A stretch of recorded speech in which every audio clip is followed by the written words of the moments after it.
cinta itu dia baru ngerti saat dia dewasa. Seorang anak perempuan melihat bagaimana papanya mencintai ibunya. Oke. Benar.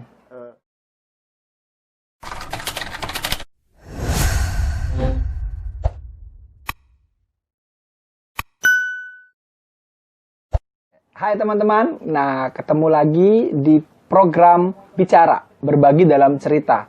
Dalam program ini, setiap narasumber akan cerita. Karena apa? Dalam cerita sedih, cerita suka, cerita duka, cerita lucu sekalipun, pasti ada hal-hal yang menginspirasi. Nah hari ini narasumber cerita adalah Kak Yudi. Saya panggil beliau dengan Kak Yudi.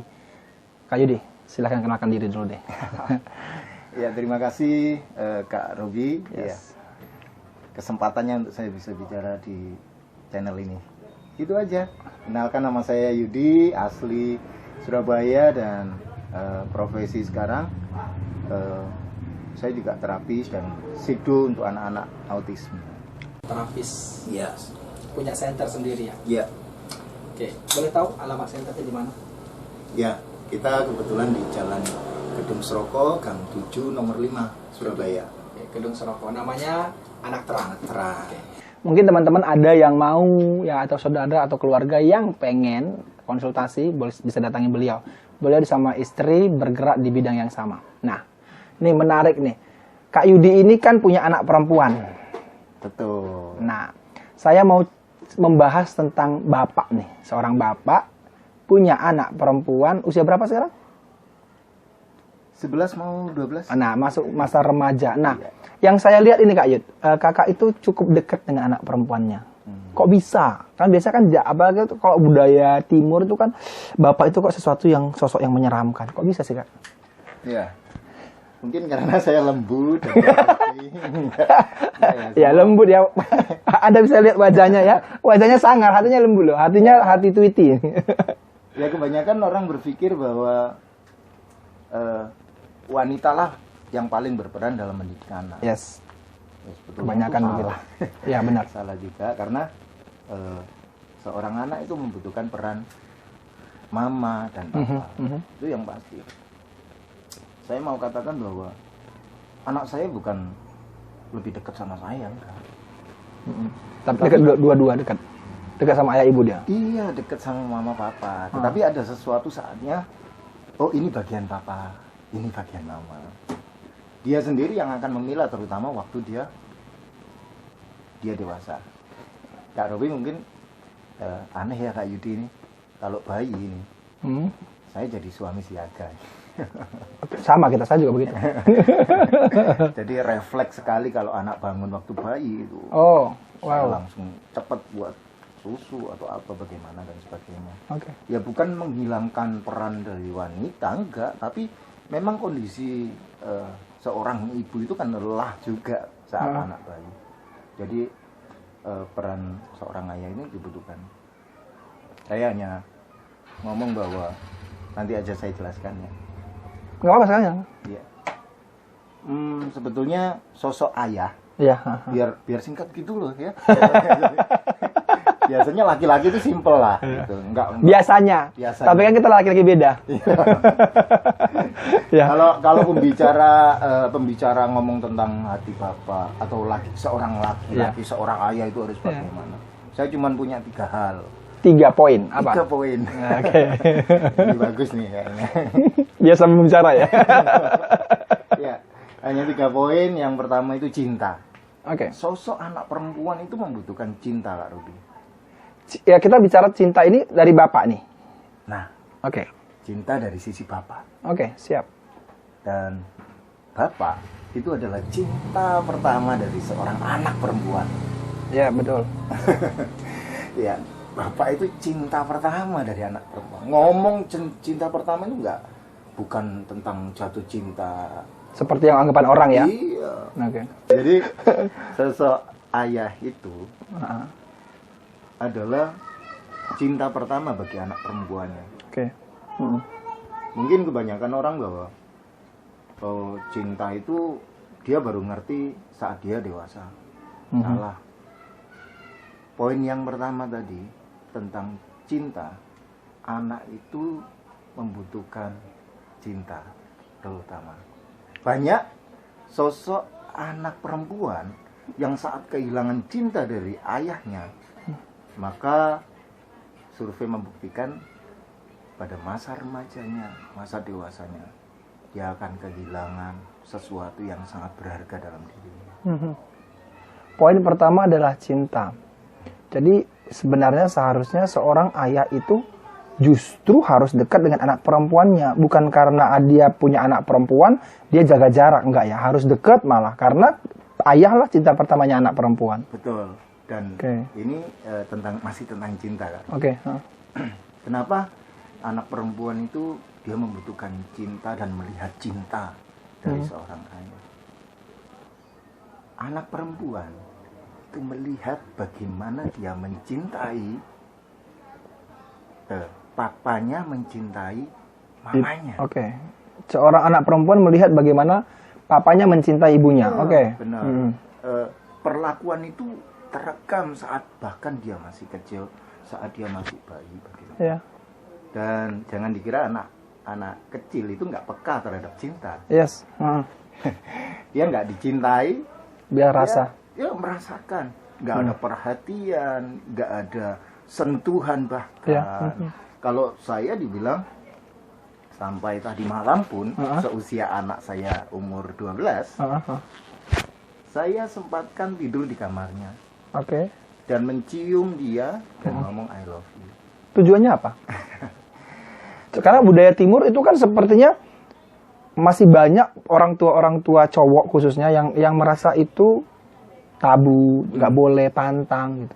Kakak tujuannya apa? Di usianya yang saat ini, dia membutuhkan sosok pribadi yang mencintai dia lebih dari kadang dia kan dilukai. Seorang anak di sekolahnya kadang dibully.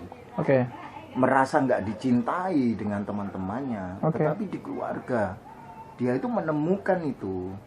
Dan sosok ayah itu benar-benar memberikan rasa tenang dalam dirinya. Nah, ngomong tentang cinta tadi, jadi benar-benar seorang anak itu melihat bagaimana papa itu mencintai mamanya. Gandeng berjalan bareng, makan bersama. Itu anak kecil itu sudah memperhatikan perilaku itu. Nah, kalau andai kata anak itu sejak kecil tidak mendapatkan cinta, resiko apa yang akan didapatkan, diterima oleh anak itu nantinya? Ya, yang saya pastikan dia mencari cinta di luar yang lain. Maka dia akan keluar dari rumah mencari cinta itu di luar. Dan itu berbahaya. Berbahaya sekali. Cinta itu bisa ke arah narkoba. Cinta itu bisa lari ke arah kejahatan yang lain. Seperti itu. Banyak sekarang anak-anak perempuan juga melakukan tindak kejahatan. Dan saya merasakan itu, cinta itu di keluarga saya waktu itu, bahkan sebelum menikah, dengan keterbatasan keluarga saya tentang finansial, itu di keluarga saya memberikan cinta kepada saya. Yang kedua, tadi ada 3 poin. Yang pertama yang di cinta. Citra nih. Citra itu kayak rasa, gambar, citra diri, gambar diri. Sosok seorang ayah itu adalah sosok teladan. Citra dalam arti teladan. Iya, teladan. Jadi seorang anak perempuan itu, dia nggak mau membandingkan antara ayahnya dengan ayah yang lain.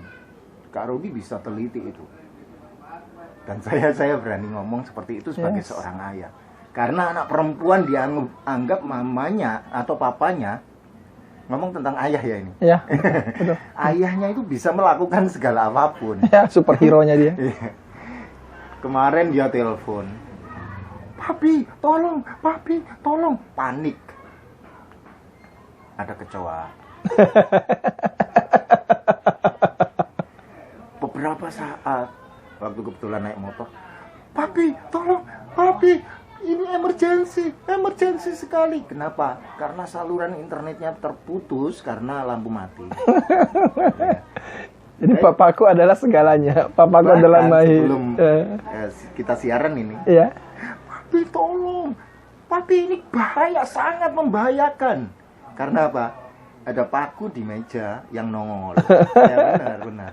Jadi citra. Jadi anak perempuan itu melihat sosok ayah itu teladan. Ya. Ini gambaran ayah itu sama seperti gambaran saya. Maka seorang anak perempuan yang kehilangan sosok ayah, maka dia akan kehilangan gambar dirinya. Dan Kehilangan citra. Betul. Jadi nggak ada rasa, nggak ada percaya diri bahkan. Sudah, saya katakan bahwa di dunia ini sosok ayah sangat diperlukan oleh seorang anak perempuan, khususnya yang punya anak perempuan. Oke. Jadi citra ini bukan ngomong tentang hal yang muluk-muluk, enggak, tetapi keseharian seorang ayah itu diperhatikan sama anak perempuan. Direkam ya dengan baik. Oh, papaku ini pandai ya, padahal cuman mukul paku. Hebat. Jadi superhero-nya anak perempuan itu benar-benar sosok ayahnya. Saya akan dapatkan keuletan seperti sosok ayah. Saya juga baru ngomong kemarin. Apa yang dibicarakan? Bernice. Anak saya namanya Bernice. Oke, Bernice. Perempuan, dan dia ngomong, ada papi. Papi itu kalau ngerjakan sesuatu itu mesti all out. Sekuat kemampuan, pemikiran. Ya. Kamu juga harus melakukannya itu seperti papi. Dia terekam terus saat ngomong bicara. Oh iya. Hari ini dia membuat satu proyek. Oke. Dan diselesaikan di luar itu maksimal. Oke. Tinggal finishing nanti. Menarik. Jadi dia melihat citra itu ada di diri seorang ayah, dan dia cerminkan atau oh ini aku harus jadi seperti seorang ayah. Nah, yang pertama cinta, yang kedua citra, yang ketiga. Nah, ini penasaran loh. Ya, ini istilah saja dari saya. It's okay. Gitu, ya. Jadi cinta, citra, dan cita. Cita, oke. Cita yang maksud? Iya, itu masa depan. Oke, cita-cita. Ya. Anak perempuan itu akhirnya dia akan merasa bahwa masa depannya ada ini.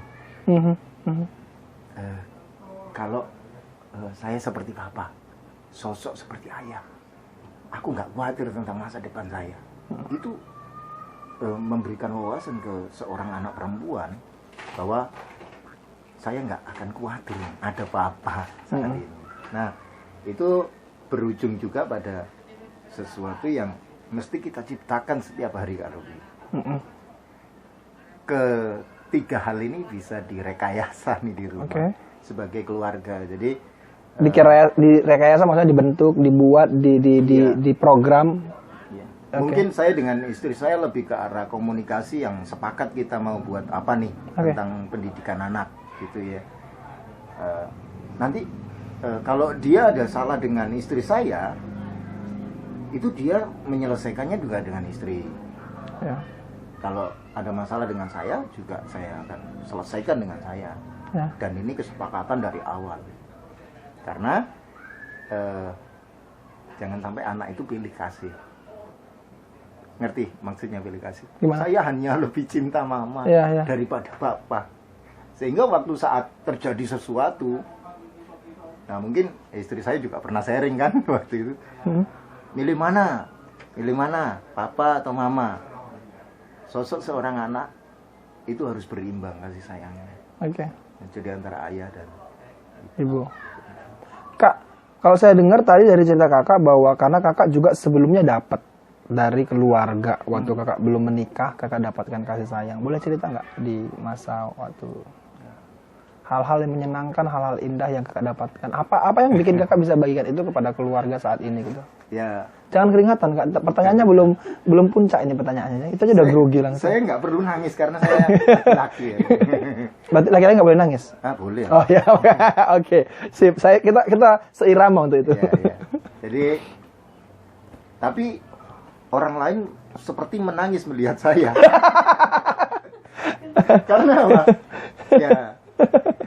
Ini bukan ngomong tentang kesaksian, sharing dan sebagainya, tapi ini perjalanan saya. Ya, perjalanan hidupnya. Iya. Jadi saya itu dari keluarga yang sekarang standarnya itu menengah ke bawah. Oke. Ya, nggak tahu siapa yang membuat standar itu ya, karena nggak ada ukuran mestinya. Iya, iya, iya, Tapi betul. saya merasa di atas terus. Iya, betul. Itu benar. Walaupun standar menengah ke bawah kita merasa bahwa di atas terus. Itu Iya, penting. karena- Rasa itu penting. Seperti rasa air minum hari ini kita agak sedikit manis. Saya minum dulu.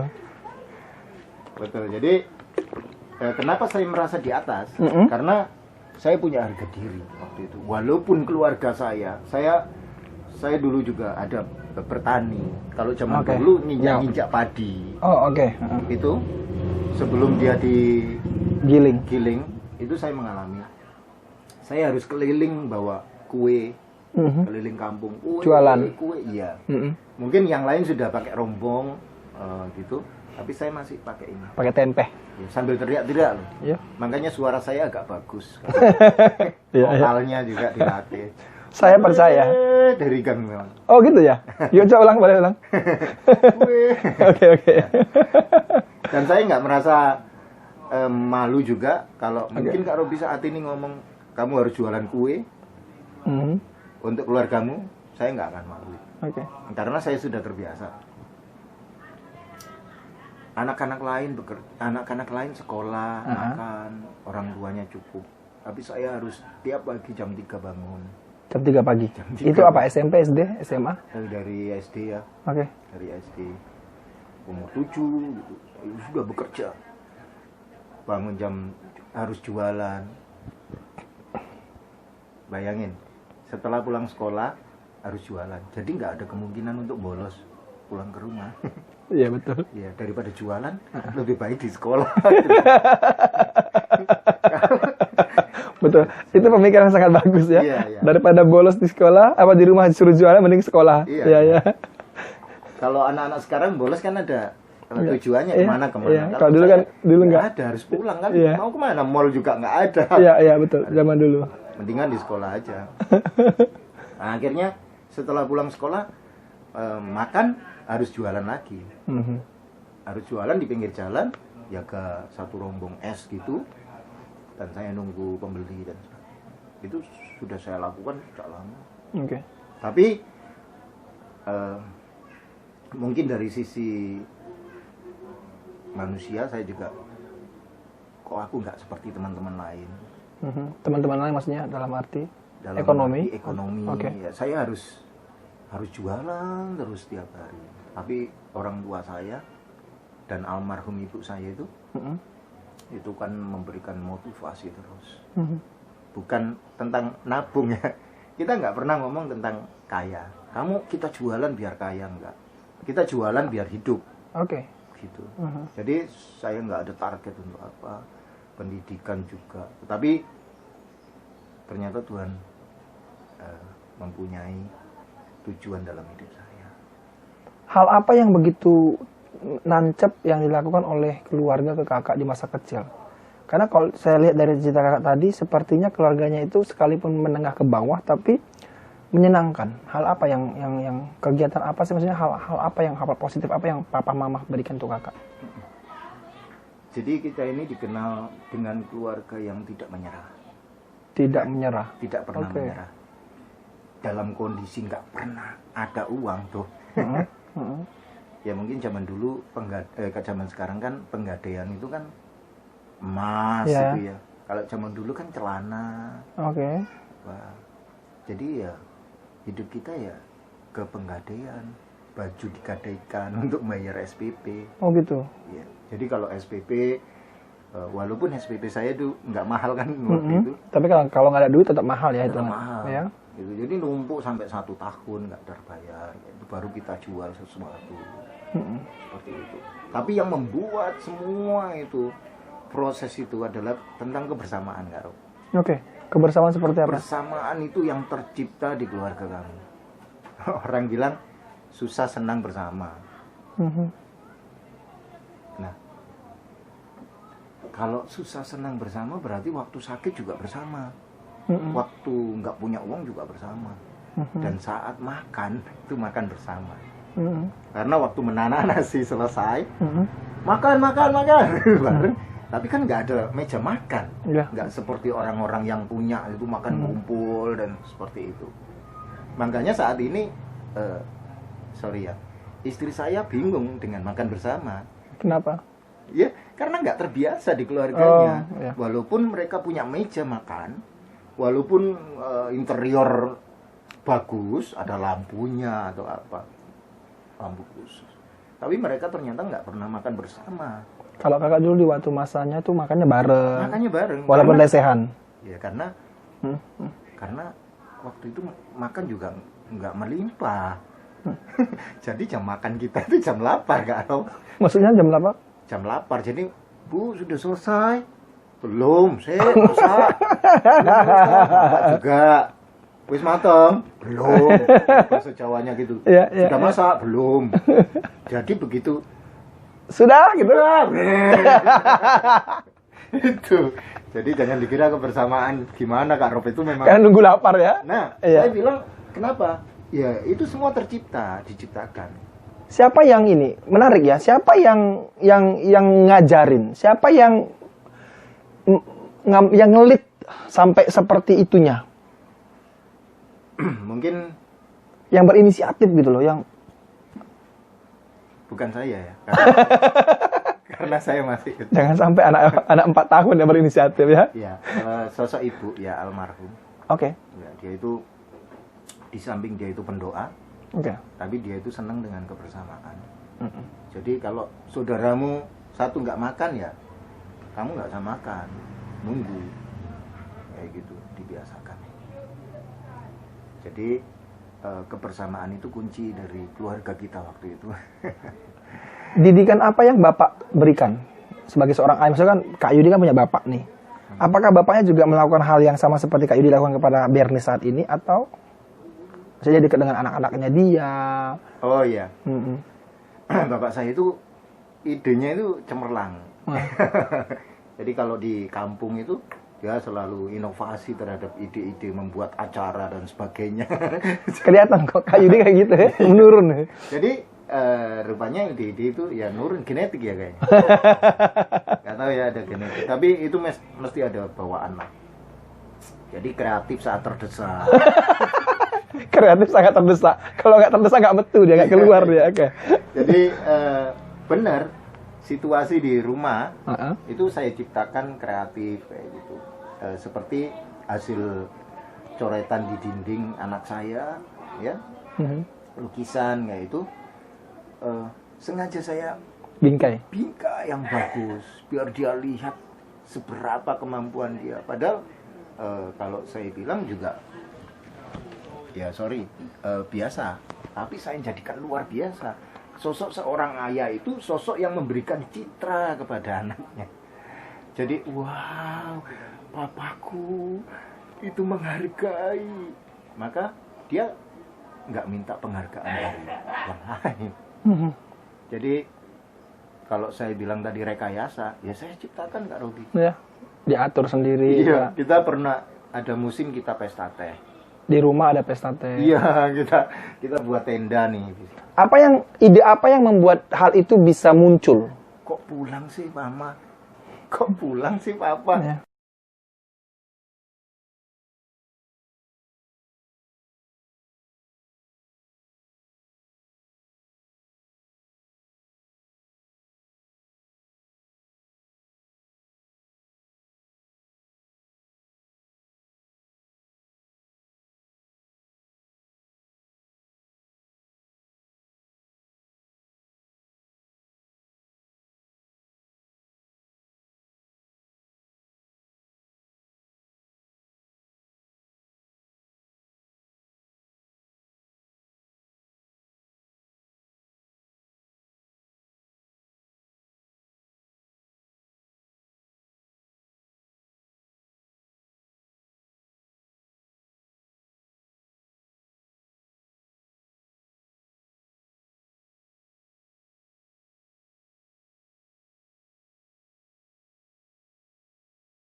Apa yang bikin kakak itu sebenarnya tadi harusnya nanti, tapi kakak sudah singgung, sekalian saya singgung aja. Seringkali kan ada acara apa hari ini harinya mama, ini harinya anak, harinya Bernice gitu. Jadi Bernice bisa minta apa saja dia mau di hari itu dengan budget sekian. Saya pernah dengar kakak cerita begitu gitu kan. Kemudian ada kayak pesta teh, pesta apa gitu. Apa yang menginisiatif, apa yang membuat kakak kok terinspirasi dari mana? Nah, kebanyakan